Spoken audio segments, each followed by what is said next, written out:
Asteroid City. So Wes Anderson is back at it again with Asteroid City.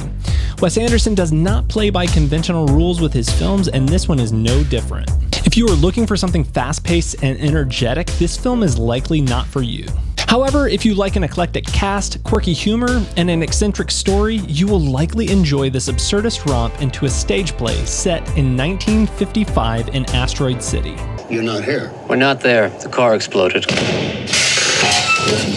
I'll start off by saying I absolutely adored this film. It's worth seeing in the theater and watching again and again to pick up on all the little nuances you missed. The movie is broken into two separate sections, distinguished by black and white scenes and color scenes that were beautifully captured on Kodak film.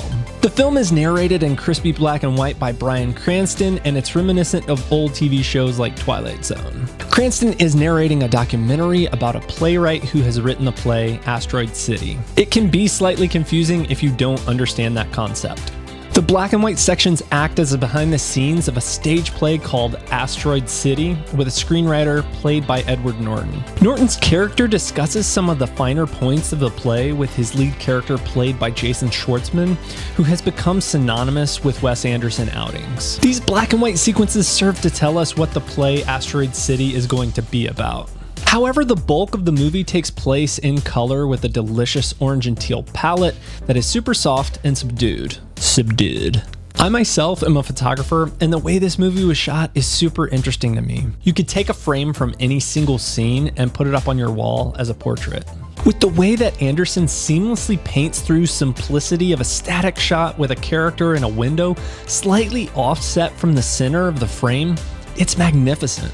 He both utilizes and breaks many of the cinematic and photographic rules of good composition, which is part of what makes his movies so great, or how he utilizes mirroring to perfection with scenes between Jason Schwartzman and Tom Hanks, but then later to an even more effective degree between Schwartzman and Scarlett JOHANSSON. It's repeated as well with Margot Robbie's character, and it gives you a feeling that you're right there with the characters, watching them talk. But Anderson loves to use pans and quick whips with the camera as part of his storytelling style. He uses his camera work to elevate his storytelling. For instance, if something really important is happening, he'll do a quick zoom in and pause, but it's not with the lens zoom, it's actually physically moving into the camera zoom. It's a very interesting, unique way of storytelling. But for those who aren't used to Wes Anderson and his style, it can be super distracting and really remind you that you are watching a movie. But for those who appreciate his style of static shots with characters moving around and foreground and background elements somewhat coming in and out of play, they will really enjoy and appreciate what he's done here with Asteroid City. So I realize that Wes Anderson is not for everybody. Some people think he's like a one-trick pony or that his work is too convoluted. I'm not one of those people.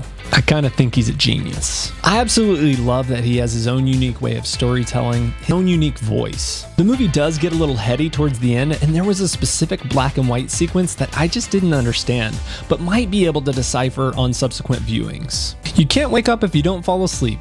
All you smart bastards, let me know down in the comments what the fuck that was all about.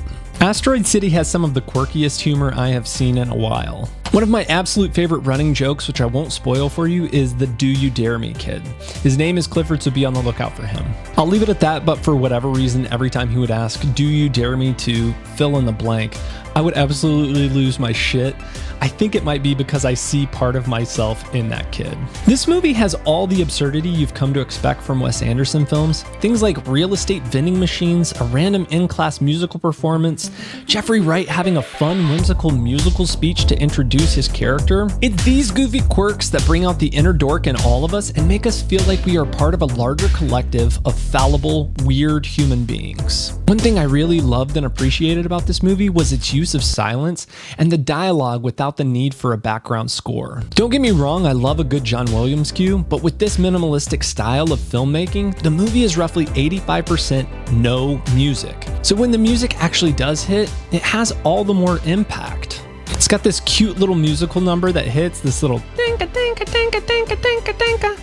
I dug it. This movie had some really deep themes to it, as do most Wes Anderson flicks. But his films often require a lot more effort from his viewers. If you are super tired or plan on texting throughout the film, you're not going to enjoy it because you're going to miss out on all the nuances that make this film great.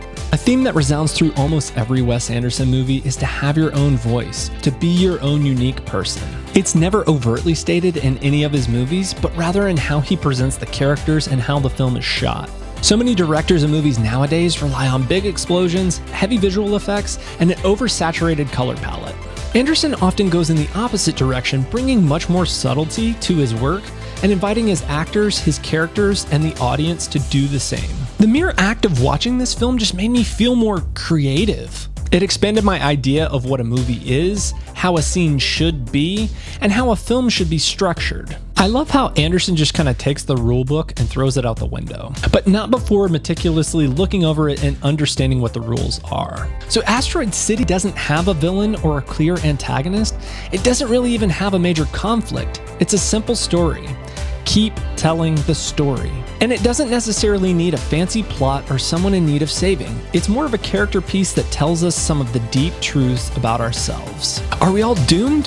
What are our motivations for doing things? Are we all bound by these arbitrary rules set by others? Anderson does a keen job at exploring loneliness, grief, and existential dread, all while making you laugh at the absurdity of how the characters handle the situations that they find themselves in. Most of this is explored through Augie Steenbeck, who is a recently widowed war photographer played by Jason Schwartzman. So often in life we explore our grief by simply not dealing with it. Denial is one of the most powerful stages of grief. And Augie is left alone with his 4 children to tell them that their mother has passed away. Sometimes the simple act of telling someone that a loved one has passed away is as difficult and devastating as losing the person in the first place. He waits 3 whole weeks to tell the children and keeps her remains in a classic 1950s Tupperware container. This is the tone for much of the film, deep human emotion coated with over-the-top quirky humor to undercut some of the tension. This style of storytelling is not for everyone. So there is a scene that happens about halfway through the movie with the junior stargazer crew and an asteroid that will leave audiences divided. I found my inner dialogue questioning, am I on board with this? Because it is utterly ridiculous. So reminding myself that this is a stage play, it's a Wes Anderson film, and that I will enjoy the ride far more if I just sit back and see where it goes. I allowed myself to lean into the weird, and by the end of the film, I felt rewarded for having done so. The cast of characters is amazing, and the sheer number of well-known actors is an overflowing fountain of talent. You've got Jason Schwartzman, Scarlett JOHANSSON, Tom Hanks, Bryan CRANSTON, Edward Norton, Jeffrey Wright, Maya Hawke, Adrien Brody. The list goes on and on. So one thing I'll mention is with the amount of characters, you may find it helpful to get on IMDb to look up the cast list and see who they are playing. So when you're watching the film, you know who's who and what their relation is to other characters within the film. It's something I wish I had done because halfway through the movie, I was like, wait, who is with who? And wait, father-in-law, son-in-law, son, it can get a little confusing. In the same way that you look at a playbill before a play and you see the cast of characters and who's playing who, it is helpful with this film to see that ahead of time. Scarlett JOHANSSON has an amazing performance in this film, but the standout for me is Augie's son Woodrow, played by Jake Ryan. I was super impressed with his level of commitment to each scene he was in, often juxtaposing comedic awkwardness with resigned acceptance. So who is Asteroid City for?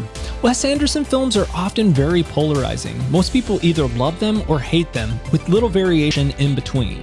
Asteroid City is for people who love the whimsy and the weird that Anderson brings to the screen. I think this film in particular is for those who love the theater and stage plays. There's quite a bit of dialoguing in this movie, so if you're looking for big explosions and crazy visual effects, this movie is likely not for you. For me, it ranks pretty high in the pantheon of Wes Anderson films. I need to sit with it a little bit longer to see where it ultimately lands though, but all in all, I think this film is a work of art and I'm already excited to go see it again and pick up on the things that I missed the first time I watched it. So what's your favorite Wes Anderson film? Or how do you rank all of his films? Let me know down in the comments. Like this video, subscribe, check out my latest video here, and I will catch you in the next one.